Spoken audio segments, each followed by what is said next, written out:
G20 energy ministers held an emergency conference call today to talk about oil prices. They've plummeted in the wake of the coronavirus pandemic. Now it appears there is a global effort underway to stabilize the market. OPEC nations have a tentative deal to cut production by 10 million barrels a day.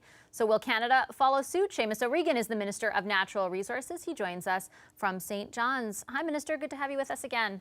Hi, Vashi. Good to be back. I want to start off actually by asking about how you would characterize what OPEC agreed to. Is it a deal? Is it a done deal to cut 10 million barrels a day? Well, I think it's a step in the right direction. We didn't get into the numbers of that deal. We, in fact, didn't get into numbers at all in this particular meeting of the G20. This was really about, first of all, agreeing upon a shared goal here, which is getting rid of volatility as best we can.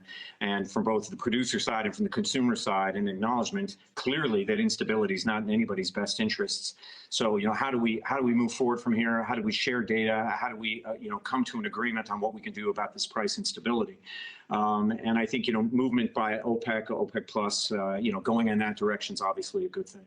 Why weren't numbers discussed at all? And could I infer from that, or would I be wrong to infer that output was not discussed then?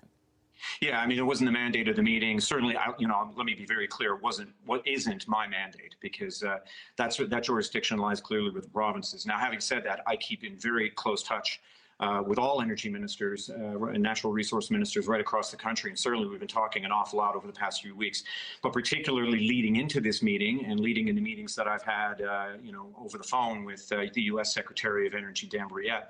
I've been talking frequently and often with the ministers of energy for Alberta, for Saskatchewan, and here for Newfoundland and Labrador. And I spoke to them last night about, my intention going into this meeting, which was really, I had a speaking role because Canada, of course, is the fourth largest producer of oil in the world, but also a forward-looking country that's looking at net zero and dealing with transition. So, I wanted to let them know where I stood. My mission, first and foremost, was to lay out the urgency of reaching price stability. I'm reminded here in St. John's, and where I am right now and where I have been during this pandemic. But before that, as frequently as I went to Saskatchewan and Alberta, I'm reminded about what workers and their families are going through with this instability. And, that was clearly on my mind when I went in there today, to really impress upon my colleagues how imperative it is that we come to an agreement, a structure on how we can achieve price stability. On the issue of price stability, I'll tell you why I'm asking about output. Everything I've read so far about the potential deal with OPEC or OPEC Plus is that they will then be asking the United States and Canada to decrease their output. I know there already are production caps, and I take your point that it's provincial jurisdiction.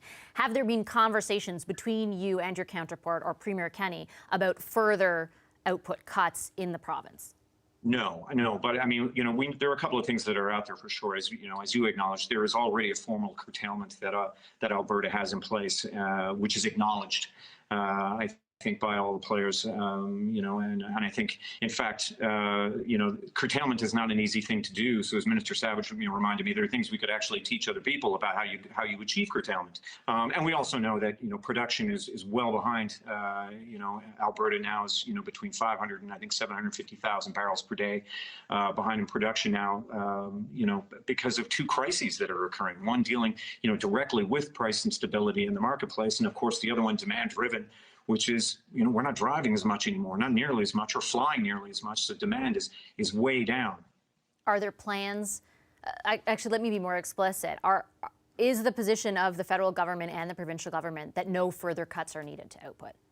No, I think the position right now is, aiming at price stability. I mean, what do we need to do to talk to our partners in order to make sure that we achieve that for the good of our economy and for our workers and for their families? I mean, how do we go about achieving price stability? One of the most important things we could do, obviously, is make sure that we are talking often and frequently with the United States, and I have been with the U.S. Energy Secretary Dan Brouillette.